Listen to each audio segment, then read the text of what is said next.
الحمد للہ رب العالمین والصلاة والسلام علی اشرف الانبیاء والمرسلین اما بعد فاعوذ باللہ من الشیطان الرجیم بسم اللہ الرحمن الرحیم ان اولیاؤہ الا المتقون وقال اللہ تبارک وتعالی فی الکلام المجید ان الذین آمنوا وعملوا الصالحات سیجعل لهم الرحمن ودا صدق اللہ العظیم اللہم صلی علی سیدنا و مولانا محمد معدن الجود والکرم وآلہ واصحابہ وابنہ الکریم وبارک وسلم۔ حضرات اہل اسلام، اللہ رب العزت کی توفیق اور اس کی عنایت سے جمعۃ المبارک کے اس بابرکت دن ہم اپنے خالق و مالک کی بارگاہ میں حاضر ہیں۔ دعا کیجیے اللہ رب العزت اپنے محبوب کریم علیہ السلام کا صدقہ ہم سب کی حاضری اپنی پاک بارگاہ میں قبول فرمائے۔ یہ ماہ سفر ہے جس کی آج 29 تاریخ ہے، اور اس ماہ مبارک میں بہت سی شخصیات اور جو ہمارے محسنین ہیں، اولیاء صلحاء صالحین میں سے، ان کا وصال ہوا، اور چونکہ ہم اکثر و بیشتر اپنے ان محسنین کو یاد رکھتے ہیں اور انہیں خراج عقیدت پیش کرتے ہیں اور ان کا تذکرہ کرتے ہیں،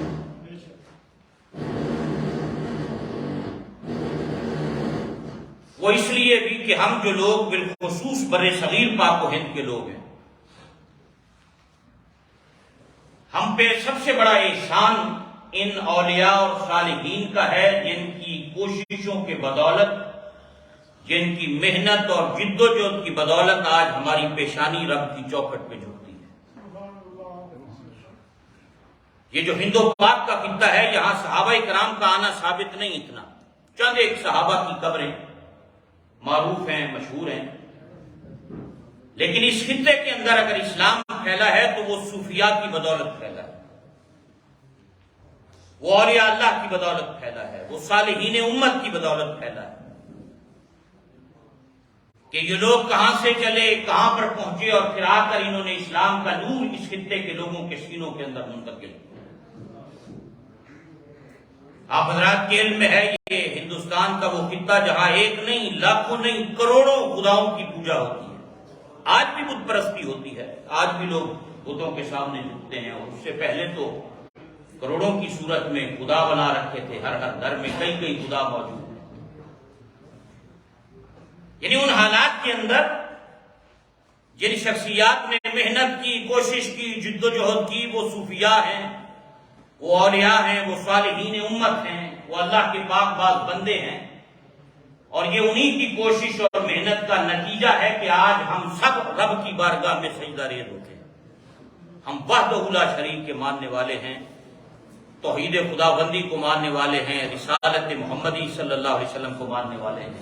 اللہ نے ان صوفیاء کی بدولت ہمیں اسلام کا نور، ایمان کی دولت، تقوی و پرہیزگاری کی سعادت اور نعمت رب نے ہمیں عطا کی۔ تو اس لیے ضروری ہے کہ ہم اپنے ان بزرگان دین اور صوفیاء کو یاد رکھیں، انہیں خراج عقیدت بھی پیش کریں، اور اپنی نوجوان نسل کو بھی بتائیں کہ ہم ان کے احسان مند ہیں، ہم زندگی بھر ان کا احسان چکا نہیں سکتے کہ انہوں نے ہمیں خدا کی محبت کا راستہ بتایا اور سکھایا ہے، ہمیں رب کی محبت کے راستے پہ انہوں نے چلایا۔ اور آج صدیاں بیت گئیں، یہ اللہ رب العزت کا کرم اور احسان ہے کہ صدیوں بعد بھی ان لوگوں کی محبت کا چراغ مخلوق خدا کے سینوں میں جل رہا ہے۔ نہ کسی نے دیکھا، نہ زیارت کی، نہ برادری کا تعلق، نہ خاندان کا تعلق، نہ شہر کا تعلق، نہ خون کا رشتہ، لیکن دنیا پھر بھی محبت کرتی ہے۔ کیوں؟ کہ یہ اللہ رب العزت نے ان بندوں کی محبت کو مخلوق خدا کے دلوں میں بٹھایا ہے۔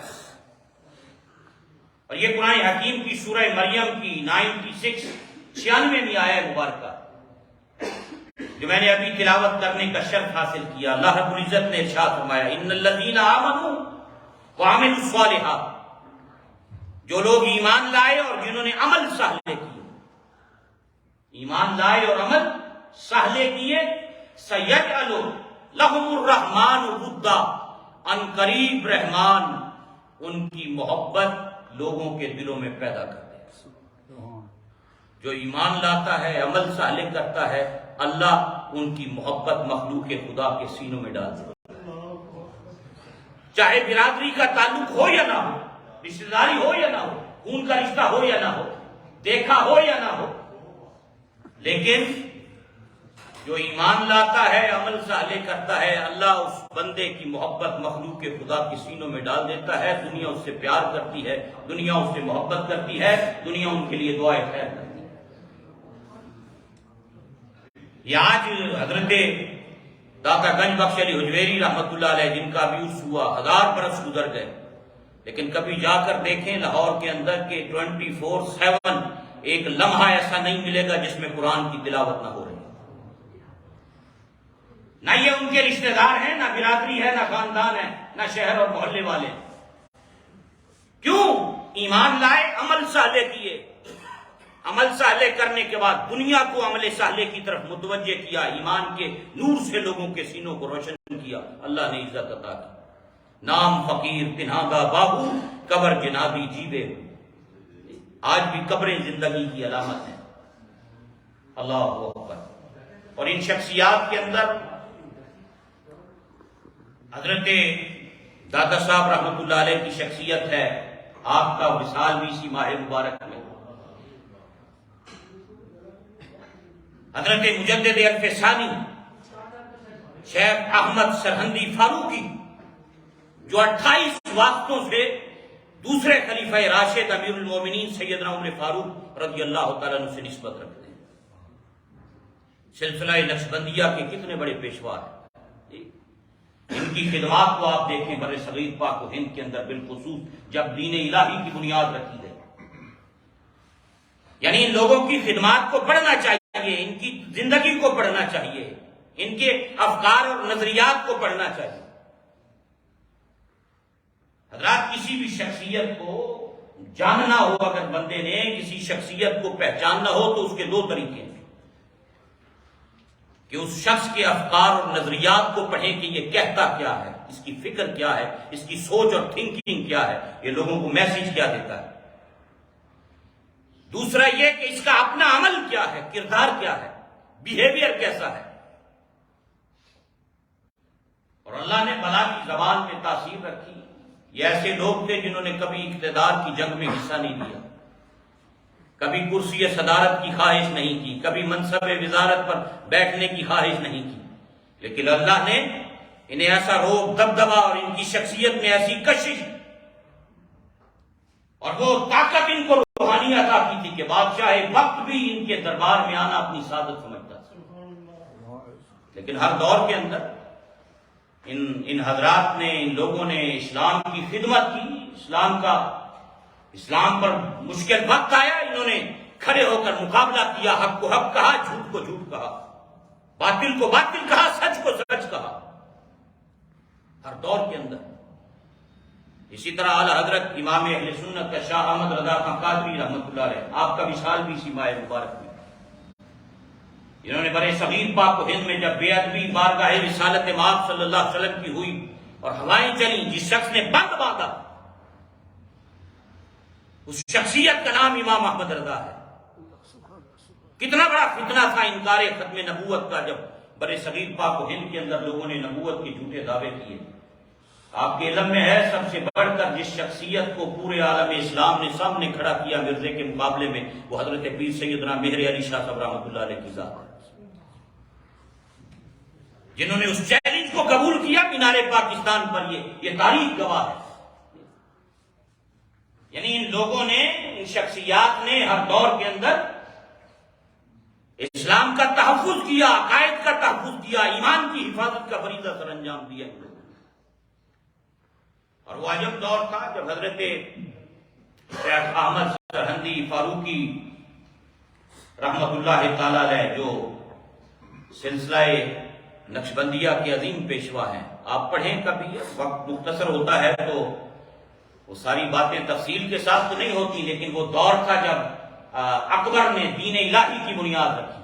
پہلے اس کا ایک دور ہے زندگی کا، مذہبی اعتبار سے وہ ٹھیک رہا، اور بعد میں پھر اس نے آہستہ آہستہ اس کو ایسے لوگ ملے، اور جس میں اس نے مختلف غیر شرعی افعال اور غیر شرعی چیزوں کو اور دین الہی، ایک نئے دین کی بنیاد رکھی۔ ایسا دین جس کے اندر شراب حرام تھی، شراب جس کے اندر جائز قرار دے دی گئی، سود کو جائز قرار دیا گیا، سجدہ تعظیمی کو جائز قرار دے دیا گیا کہ جو آئے بادشاہ وقت کو سجدہ کرے آ کر۔ یعنی شریعت کا حلیہ بگاڑا گیا اس دور کے اندر۔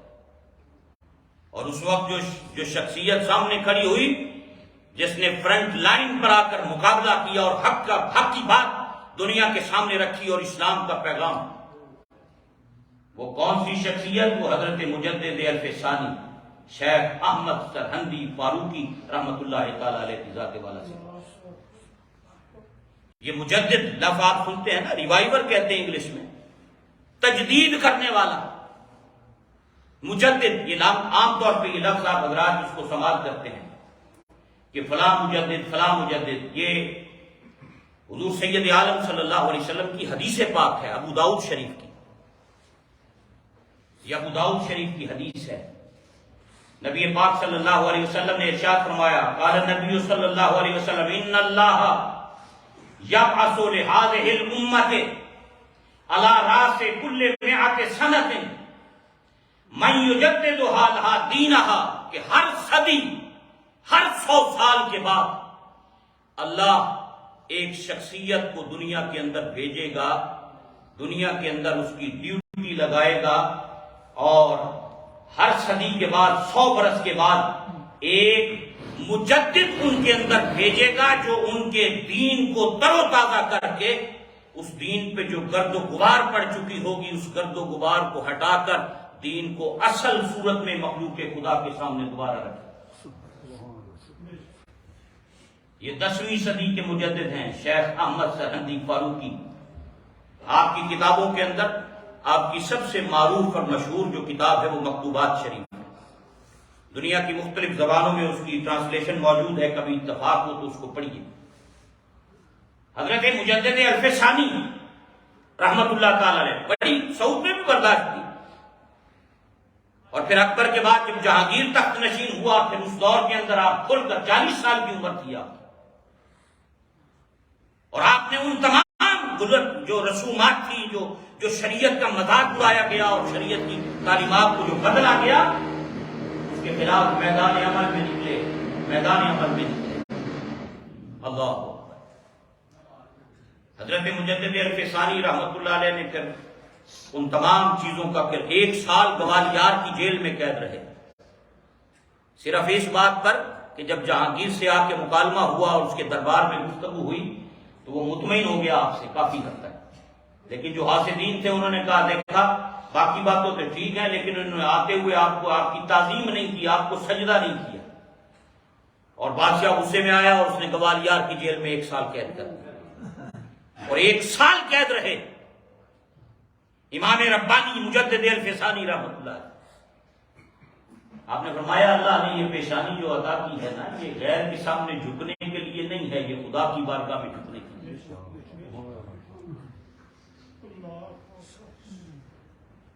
1 سال کی قید برداشت کی، اور پھر امام ربانی رحمت اللہ، پھر اللہ نے وہ وقت دکھایا کہ جب اس نے ان کی ہر بات کو مانا جہانگیر نے، اور تمام غیر شرعی جتنی رسومات تھیں اور یہ دین الہی اس فتنے کا گلا کما ہوا۔ یہ دین کی صحیح جو تعلیمات تھیں وہ گرد و غبار سے پاک کر کے امت کے سامنے، پتہ نہیں آج کیا حالت ہوتی اگر اس وقت امام ربانی سامنے کھڑے نہ ہوتے میدان میں۔ آج ہم تک دین پتہ نہیں کس صورت کے اندر موجود ہوتا. اور یہی چیزیں اعلیٰ حضرت رحمت اللہ علیہ، اعلیٰ حضرت 14ویں صدی کے مجدد ہیں، انہوں نے اپنے دور کے اندر اس پر بڑا کام کیا. یہ کاش کہ ہم ان کی تعلیمات کو پڑھتے. ہماری بدقسمتی یہ کہ امام اہل سنت اعلیٰ حضرت رحمت اللہ علیہ کی تعلیمات کو پڑھا نہیں گیا، لیکن ان کے خلاف پروپیگنڈا بہت کیا گیا. وگرنہ جتنی غیر شرعی رسومات تھیں جو شریعت کی تعلیمات پہ گرد و غبار تھی، امام اہل سنت رحمت اللہ علیہ نے ہمیشہ اس کے خلاف آواز بلند کی. یہی سجدہ تعظیمی کی بات میں نے اس پر پہلے بھی بارہا بات کی، کیونکہ آج عام طور پر یہ کہ ہر دور کے اندر حاسدین لوگ بھی موجود ہوتے ہیں، مخالفین بھی لوگ موجود ہوتے ہیں. یہ اگر حاجی صاحب نیچے ان کو بند کروا دیں تھوڑی دیر، کام ذرا اسٹاپ کر دیں، آوازوں سے ڈسٹرب ہو رہا ہے. تو یہ اعلیٰ حضرت رحمت اللہ علیہ نے بھی اپنے دور کے اندر اس پہ بڑا کام کیا. اور میں اس حوالے سے یہ چیزیں آپ حضرات کی خدمت میں اس لیے بھی عرض کرنا چاہتا ہوں کہ یہ ہمیں ہمارے پیش نظر یہ چیزیں رہنی چاہیے، کیونکہ محدثین نے، بزرگان دین نے، علماء نے یہ بات لکھی ہے، فرماتے ہیں کہ ہر 100 سال کے بعد تغیر تبدل پیدا ہوتا ہے، نسل چینج ہوتی ہے، ایک نسل جا رہی ہوتی ہے، نئی نسل آ رہی ہوتی ہے. زبان میں تبدیلیاں آ جاتی ہیں، ادب و آداب میں تبدیلیاں آ جاتی ہیں، رہن سہن میں تبدیلیاں آ جاتی ہیں. تو یہ مجدد کو بھیجنے کی حکمت یہ ہے کہ اگر اس دوران شریعت کی تعلیمات پہ کوئی گرد و غبار ڈال دے، کوئی غلط انداز میں شریعت کی تعلیم لوگوں کے سامنے رکھ دے، تو مجدد کا کام یہ ہوتا ہے کہ جو اصل اسلام کی تعلیم ہے وہ دنیا والوں کے سامنے رکھتا ہے. اس دور کے اندر اور بالخصوص ہند و پاک کے اندر یہ ہندوستان کے بسنے والے لوگ، کیونکہ یہاں بت پرستی عام تھی، بہت سی رسمیں ہندوؤں کی آج بھی ہماری سوسائٹی اور معاشرے کے اندر موجود ہیں. ہمارے اسلاف نے ان تمام رسومات کے خلاف کام کیا. اعلیٰ حضرت مولانا شاہ احمد رضا خان قادری رحمۃ اللہ تعالی علیہ، ان کی پوری کتاب ہے سجدہ تعظیمی کی حرمت پر، سجدہ تعظیمی کے حرام ہونے پر. کہا کہ یہ پچھلی امتوں میں جائز تھا کہ سجدہ تعظیمی، لیکن رسول کریم صلی اللہ علیہ وسلم کی امت میں یہ جائز نہیں ہے کہ کسی کو سجدہ تعظیمی کیا جائے. سجدہ صرف اللہ رب العزت کی ذات کے لیے. یہ پیشانی جھکتی ہے تو صرف خدا وحدہ لا شریک کی بارگاہ میں جھکتی ہے، کسی اور کے سامنے نہیں جھکتی. اور اعلیٰ حضرت رحمت اللہ تعالی علیہ نے اس پر بڑا تفصیل کے ساتھ آپ نے لکھا الزبدۃ الزکیہ فی تحریم سجود التحیہ. یہ ان کی پوری کتاب ہے سجدہ تعظیمی کی حرمت پر. صحابہ کرام نبی پاک علیہ السلام سے محبت کرتے تھے بڑی والہانہ. جنگل کے جانور حضور کو سجدہ کرتے تھے، حیوانات حضور کے قدموں پہ سر رکھتے تھے. آ کر صحابہ انہیں سجدہ کرتے ہوئے دیکھتے تھے، پوچھتے تھے یا رسول اللہ صلی اللہ علیہ وسلم یہ اونٹ سجدہ کر رہا ہے، ساڈا بھی دل کرتا ہے سجدہ کرنے، ہمارا بھی دل چاہتا ہے آپ کو سجدہ کریں. یہ صحابہ نے کئی مرتبہ، ایک نہیں کئی روایات ہیں، صحابہ نے کہا حضور کی بارگاہ میں، عرض کی ہمارا دل چاہتا ہے آپ کو سجدہ. یہ جانور سجدہ کرتے ہیں، بکری سجدہ کرتی ہے، اونٹ سجدہ کرتا ہے. آپ کو جنگل میں کوئی جانور آپ کو دیکھ لے، فوراً سر آپ کے قدموں میں آپ رکھ دے، ساڈا بھی دل کرتا. آپ نے فرمایا اگر میری شریعت میں سجدہ تعظیمی جائز ہوتا تو میں عورتوں کو حکم دیتا اپنے خاوندوں کو سجدہ کریں، لیکن میری شریعت کے اندر یہ جائز نہیں. پیش نظر وہ نو بہار، اعلیٰ حضرت نے اسی مقام پر یہ شعر کہا، پیش نظر وہ نو بہار، سجدے کو ہے دل بے قرار، روکیے سر کو روکیے یہی تو امتحان ہے، یہی بڑا امتحان. بلکہ اعلیٰ حضرت امام اہل سنت رحمت اللہ تعالی علیہ نے تقریباً اس کتاب کے اندر 40 احادیث اور 100 فقہی نصوص بیان کیے سجدہ تعظیمی کی حرمت پر. اور صرف یہاں تک ہی نہیں، اعلیٰ حضرت شاہ احمد رضا خان رحمت اللہ تعالی علیہ نے آگے بہت سی چیزیں اس کے تحت جو ہیں وہ بیان فرمائی. اس کے تحت ہم لوگ چونکہ مزارات اولیاء پہ جاتے ہیں، مزارات صوفیاء صلحاء پہ ہم جاتے ہیں، بڑی احتیاط کی ضرورت ہے. مزارات اولیاء پر جا کر بڑی احتیاط کے ساتھ، یہ ہمارے امام کا طریقہ ہے، یہ ہمارے امام کی تعلیم ہے۔ ان سے سوال ہوا کہ اگر کوئی شخص کسی مزار پہ جائے تو اس کا طریقہ کیا ہے؟ اعلیٰ حضرت امام احمد اللہ خان قادری رحمت اللہ علیہ نے فرمایا، جب کسی مزار پہ جاؤ اس کے چہرے کی جانب جا کے 4 ہاتھ پیچھے کھڑے ہو، میت کے چہرے کی طرف، قدموں کی طرف سے جاؤ، اس کے چہرے کے سامنے کھڑے ہو، 4 ہاتھ پیچھے، نہ قبر کو ہاتھ لگاؤ، نہ غلاف کو ہاتھ لگاؤ، نہ چومنے کی کوشش کرو، 4 ہاتھ پیچھے کھڑے ہو کر قرآن کی تلاوت کرو، ان کو ایصال ثواب کرو کہ اللہ یہ جو پڑھا اس کا ثواب اس صاحب قبر کو عطا فرما، ان کے وسیلے سے اللہ کی بارگاہ میں دعا کرو اور اسی قدموں میں واپس لوٹ جاؤ۔ کتنی احتیاط پر مبنی یہ تعلیم ہے، چونکہ آج بدقسمتی ہے کہ مزارات اولیاء اور صلحاء کے حوالے سے عام طور پہ لوگوں کو علم نہیں ہوتا، جا کے فوراً نیچے گر جاتے ہیں۔ اپنے جو بزرگ ہیں، جو ہمارے ائمہ ہیں، جو ہمارے اسلاف ہیں، جو ہمارے بزرگ ہیں، جو ہمارے امام ہیں، ان کی رائے کیا ہے، ان کی تعلیم کیا ہے، کسی جاہل کو دیکھ کر عمل نہیں کرنا چاہیے، اپنے امام کی رائے کو دیکھ کر اس کے مطابق عمل کرنا چاہیے۔ اعلیٰ حضرت رحمت اللہ علیہ نے سب کی سے منع کیا، ایون ان سے انہوں نے 40 آداب لکھے بارگاہ رسالت میں حاضری کے، ان میں سے ایک ادب یہ بھی انہوں نے لکھا کہ خبردار، نہ رسول کریم علیہ السلام کے روضہ انور کی جالیوں کو ہاتھ لگانا، نہ چومنے کی کوشش کرنا، نہ تیرے ہاتھ اس قابل نہ تیرے ہونٹ اس قابل، بلکہ 4 ہاتھ پیچھے کھڑے ہو کر تو نے سلام عرض کرنا ہے، 4 ہاتھ پیچھے کھڑے ہو کر روضہ رسول پر۔ فرمایا تیرے لیے یہی بہت بڑی سعادت ہے کہ تو اس مقام پہ کھڑا ہے جہاں تو سلام عرض کر رہا ہے اور آقا نبوت والے کانوں سے تیرا سلام سن بھی رہے ہیں اور تیرے سلام کا جواب بھی دے رہے ہیں۔ کہا تیرے لیے یہی سب سے بڑی سعادت ہے، یعنی ہمارے بزرگوں نے منع کیا ان چیزوں سے۔ اور اسی کتاب کے اندر اعلیٰ حضرت، کیونکہ آج سجدہ تعظیمی اور اس حوالے سے سب سے زیادہ ہماری خانقاہوں کو بدنام کیا گیا اور اس کی وجہ جہالت ہے، لوگوں کو پتہ ہی کوئی نہیں۔ اور یہ بھی بڑی بدقسمتی کہ جو بدعات اور منکرات کے رد میں امام اہل سنت اعلیٰ حضرت رحمت اللہ علیہ نے جتنا کام کیا ہے، آج وہ کام بھی ہم نے دنیا کے سامنے نہیں رکھا، وگرنہ بر صغیر پاک و ہند میں بدعات، رد بدعات اور منکرات میں جس شخصیت نے سب سے زیادہ کام کیا ہے، سب سے زیادہ آواز بلند کی ہے، سب سے زیادہ فتاوی جس شخصیت کے موجود ہیں، وہ امام اہل سنت اعلیٰ حضرت رحمت اللہ علیہ کی ذات ہے۔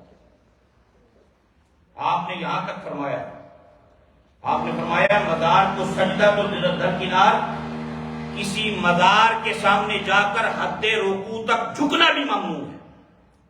جتنا تم رکوع میں جھکتے ہو، خبردار کبھی کسی مزار کے سامنے جا کر اتنا بھی نہ جھکنا، کسی مزار کے سامنے کی زمین کو بھی مت چومنا، 4 ہاتھ پیچھے کھڑے ہو کر فاتحہ پڑھنی ہے اور اسی طرح واپس لوٹنا۔ فرمایا قبر کو بوسہ دینے کے بارے میں اختلاف ہے، بعض کی رائے ہے کہ قبر کو بوسہ دیا جا سکتا ہے، لیکن امام احمد رضا رحمت اللہ علیہ فرماتے ہیں میرے نزدیک بوسہ نہ دینا یہ زیادہ بہتر ہے۔ اس کی وجہ یہ ہے کہ اگر تو قبر کو بوسہ دینے کے لیے جھکے گا تو کوئی دور سے دیکھ کر یہ سمجھے گا کہ تو سجدہ کر رہا ہے۔ امام اہل سنت رحمت اللہ تعالی علیہ نے اللہ، اور بلکہ آپ نے فرمایا کہ اگر کسی مقبرے میں گئے ہو تو کسی قبر کے سامنے منہ کر کے نماز بھی نہ پڑھو، یہ بھی جائز نہیں، مکروہ ہے۔ مقبرے میں اسی لیے نماز پڑھنے سے منع کیا گیا ہے کہ تمہارے سامنے کوئی قبر نہیں ہونی چاہیے۔ اگر نماز پڑھنے کا کوئی ایسی موقع آ گیا، کوئی ضرورت بن گئی ہے تو ایسی جگہ پہ پڑھو جہاں تمہارے سامنے کوئی قبر نہیں ہونی چاہیے۔ یعنی اس قدر احتیاط پر مبنی تعلیم ہے امام اہل سنت اعلیٰ حضرت رحمت اللہ تعالی علیہ۔ کسی نے آپ سے پوچھا کہ قبر پر اگر بتی لگانے کے بارے میں، آپ نے فرمایا کہ وہ قبر والا تمہاری اگربتی کی خوشبو کا محتاج نہیں، اس کے اعمال کی بنیاد پر اس کی جنت کی خوشبو میں، اگر بندہ نیک ہے تو اللہ جنت کی خوشبوئیں قبر میں عطا کر دے گا، وگرنہ قبر پہ اگربتی لگانے کی کوئی ضرورت نہیں۔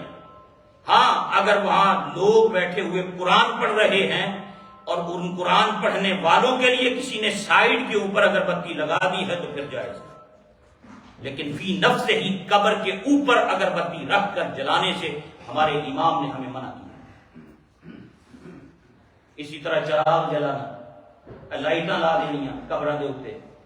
وہ آج کل ہم دیکھتے ہیں نا کہ قبرستان میں جا کے کوئی چیز بھائی ایک نے رکھی، دوسرے نے دیکھے رکھی، لکیر کی فقیر قوم ہے ہماری، ایک نے عمل کیتا بغیر سوچے سمجھے دوسرے نے بھی کر دیا۔ اعلیٰ حضرت سے انہوں نے کہا یہ قبر والا تمہاری دیے کی روشنی کا محتاج نہیں ہے، اس کے اعمال کی روشنی قبر میں اس کے کام آئے گی۔ ہاں اگر کوئی قرآن پڑھ رہا ہے، راستہ ہے، کسی نے گزرنا ہے، مخلوق خدا کے لیے کسی نے لائٹ لگا رکھی ہے کہ گزرنے والے کو اندھیرے میں تکلیف نہ ہو تو تب جائز ہے۔ البتہ قبر پر پھول رکھنا یا ٹہنیاں رکھنا، کھجور کی ٹہنی یا درختوں کی ہری شاخ رکھنا، یہ رسول اللہ کی سنت ہے۔ اور یہ جو ہمارے ہاں پھول رکھے جاتے ہیں نا، کبھی ذہن میں یہ نہ آئے کہ یہ زیب و زینت ہے، زینت کے لیے، بیوٹی کے لیے رکھے جاتے ہیں، ایسا نہیں ہے۔ یہ حضور کریم علیہ السلام کی حدیث ہے، نبی پاک علیہ السلام گزرے قبرستان سے، قبروں سے گزر ہوا تو حضور نے فرمایا کھجور کی ٹہنیاں لے کر آؤ، اور پھر دو حصے کیے، ایک ایک قبر پہ رکھ دیے، ایک ایک پر۔ فرمایا جب تک یہ ٹہنیاں تر رہیں گی، یہ ذکر خدا کرتی رہیں گی، اس ذکر کی برکت سے اس قبر والے کے عذاب میں کمی ہو جائے گی۔ یعنی ٹہنیاں رکھنے کا سبب کیا ہے؟ ذکر الہی۔ ٹہنی جب تک سبز رہتی ہے اللہ کا ذکر کرتی ہے، جب تک خشک نہیں ہوتی، جب تک خشک نہیں ہوتی، سرسبز و شاداب ہے، تو اس وقت تک وہ ذکر خدا کر رہی ہے اور اس ذکر کا فائدہ قبر والے کو ہو رہا ہے۔ اگر ٹہنی کا ذکر فائدہ دیتا ہے تو بندہ مومن قرآن پڑھے گا تو فائدہ کیوں نہیں ہوگا؟ یہ بھی مسئلہ سمجھنا چاہیے۔ بعض اوقات یہ ہوتے سورہ یاسین پڑھنی چاہیے کہ نہیں پڑھنی چاہیے، بھی اللہ کے بندوں پڑھنی چاہیے، قرآن پڑھو، درود پڑھو، کلمہ پڑھو، بیٹھ کر فائدہ ہوگا۔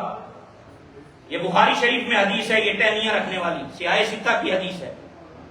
بھئی اگر ٹہنی ذکر کرتی ہے اور اس کا فائدہ قبر والے کو ہوتا ہے کہ عذاب میں کمی ہوتی ہے، تو رسول اللہ کا امتی اگر قرآن پڑھے گا تو اس کا بھی فائدہ ہوگا۔ ٹہنی کا فائدہ مانتے ہو، انسان کے پڑھنے کا فائدہ نہیں مانتے۔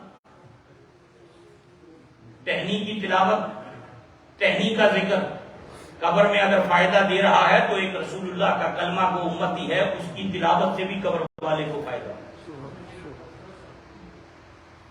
تو اعلیٰ حضرت رحمت اللہ علیہ نے اپنے دور کے اندر آپ نے ان تمام چیزوں کا، اور یہ میں بالخصوص بار جب بھی کبھی ذکر ہوتا ہے اعلیٰ حضرت رحمت اللہ تعالیٰ علیہ کا، تو اس حوالے سے جو بات ہے وہ میں آپ حضرات کی خدمت میں۔ اور آج کل پھر تصوف کے نام پر جاہل قسم کے لوگ بھی، جہاں ایک نمبر چیز ہو دو نمبر بھی آ جاتی ہے، ہمیشہ ایک نمبر کی دو نمبر بنتی ہے، پہلے اصل ہوتی ہے پھر نقل بھی آ جاتی ہے۔ تو تصوف کے نام پہ بہت سے لوگوں نے دکانداریاں بھی چمکا رکھی ہیں، کمائی کا ذریعہ بھی اسے بنا رکھا ہے، پیسے کمانے کا اسے سورس بھی بنا رکھا ہے۔ لیکن ایک چیز ہمیشہ پیش نظر رکھیں، ایک بات ہمیشہ پیش نظر رکھیں کہ ہمارے نزدیک اللہ کا ولی وہ ہوتا ہے جو سر کے بالوں سے پاؤں کے ناخنوں تک رسول اللہ کی شریعت کی تصویر ہوتا ہے۔ ہم کسی جاہل کو ولی نہیں مانتے، ہم کسی شریعت کے غدار کو ولی نہیں مانتے، ہم رسول اللہ کی سنت کے تارک کو ولی نہیں مانتے۔ ہمارے نزدیک ولی وہ ہوتا ہے جو اپنی بات نہ کرے، خدا کی محبت کی بات کرے، مدینے والے کی اطاعت کی بات کرے، جو لوگوں کے سینوں میں نبی پاک علیہ السلام کی محبت کا چراغ روشن کرے، جو ان کے دلوں میں فکر آخرت پیدا کرے، جس کے پاس بیٹھنے سے علم میں اضافہ ہو، جس کے پاس بیٹھنے سے تقویٰ کا نور نصیب ہو، جس کے پاس بیٹھنے سے فکر آخرت اور فکر موت نصیب ہو، جس کے پاس بیٹھنے سے بندے کا دل تلاوت قرآن کرنے کو کرے، جس کے پاس بیٹھنے سے انسان کی زبان ذکر الہی سے تر ہو، جس کے پاس بیٹھنے سے بندے کی پیشانی خدا کی چوکھٹ پہ 5 وقت جھکنے والی بن جائے۔ ہم انہیں اولیاء مانتے ہیں، انہیں صلحاء کہتے ہیں، انہیں اللہ کے پاک بندے مانتے ہیں۔ تو حضور کریم علیہ السلام کی امت کے یہ جو اولیاء ہیں، اللہ اکبر۔ اور یہاں ایک بات آپ حضرات کی خدمت میں، حضرت جنید بغدادی رحمت اللہ تعالی علیہ، بلکہ حضرت بایزید بستامی رحمت اللہ علیہ کا دور تھا، اولیاء میں بڑا نام ہے آپ کا۔ آپ فرماتے ہیں کہ ہمارے علاقے میں مشہور تھا کہ فلاں شخص اللہ کا ولی ہے، بڑا پہنچا ہوا ہے۔ دوستوں نے کہا چلو ان کی زیارت کے لیے جائیں، تو آپ تشریف لے گئے صاحب، کچھ اور لوگ بھی تھے۔ جب وہاں پہنچے تو آپ نے دیکھا اس نے کعبے کی طرف تھوک دیا، قبلہ کی رخ اس نے تھوک دیا۔ حضرت بایزید بستامی رحمت اللہ نے دوستوں سے کہا وہ واپس چلتے ہیں۔ ان کا حضرت ان سے بات چیت کرتے، بیٹھتے، کوئی سنتے کوئی سناتے۔ ہم نے تو نہ بات کی نہ کچھ کیا، بس آپ نے دور سے دیکھا، فرمایا جسے کعبے کا ادب ہی نہیں ہے اس کے پاس بیٹھنے کی کوئی ضرورت نہیں، جسے اتنا نہیں پتا کہ کعبے کی طرف منہ کر کے تھوکا نہیں جا سکتا، وہ اس قابل نہیں ہے کہ اس کی مجلس اور سنگت اختیار کی جائے۔ وہیں سے واپس لوٹ گئے، اللہ اکبر۔ اور حضرت جنید بغدادی رحمت اللہ تعالی علیہ، سلسلہ تصوف کا بڑا نام ہے حضرت جنید بغدادی رحمت اللہ تعالی علیہ۔ آپ فرماتے ہیں میرے شیخ، میرے پیر حضرت سیری سقطی رحمت اللہ علیہ، ان کے ماموں بھی ہیں، اور دونوں کے مدار ساتھ ساتھ ہیں بغداد میں، ماموں اور بانجا۔ اور جنیدیہ سلسلہ اور پھر حضرت داتا صاحب رحمت اللہ علیہ جیسی شخصیت، بڑے بڑے اولیاء صالحین ان کی صف میں کھڑے ہوئے نظر آتے ہیں۔ حضور غوث اعظم کے بھی مشاہد ہوئے۔ فرمایا میرے پیر حضرت سیری سقطی رحمت اللہ علیہ نے مجھے دعا دی کہ اللہ تجھے حدیث دان کر کے صوفی بنائے، رب تجھے حدیث دان کر کے صوفی بنائے، حدیث دان ہونے سے پہلے تجھے رب صوفی نہ بنائے۔ پہلے رسول اللہ کی حدیث کا علم تجھے عطا کرے، رسول اللہ کی شریعت کا علم تجھے عطا کرے، پھر تجھے مقام تصوف پر اللہ تجھے فائز کرے، تجھے روحانیت کی دنیا کا مقام اور مرتبہ رب عطا کرے۔ امام غزالی رحمت اللہ علیہ نے اس کی شرح میں لکھا، فرمایا کہ جس نے پہلے نبی پاک علیہ السلام کی شریعت کا علم حاصل کیا پھر تصوف میں قدم رکھا، وہ شخص فلاح پا گیا۔ جس نے شریعت کو چھوڑ کر تصوف میں قدم رکھا وہ ہلاک ہو گیا۔ علم و باج، سلطان العارفین رحمت اللہ علیہ فرمایا علم و باج جو کرے فقیری، کافر مرے دیوانہ ہو، سہ بریاں دی کرے عبادت، رہے رب کلوں بے گانا، سچا راہ محمد والا باہو جیوچ رب لبیبے۔ سچا راستہ کون سا ہے؟ وہ رسول اللہ کی سنت، حضور کی شریعت کی اطاعت اور اتباع ہے۔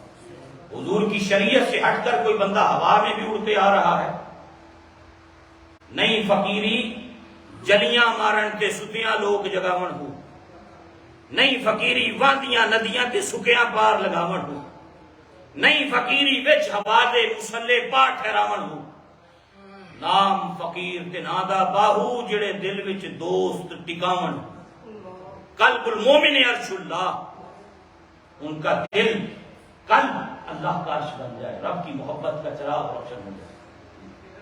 تو یہ اولیاء صالحین اور صوفیاء حضرات، ان لوگوں نے ساری زندگی نبی پاک علیہ السلام کی شریعت کی بات کی، حضور کی سنت کی بات کی، آقا کریم علیہ السلام کی اطاعت اور اتباع کی بات کی۔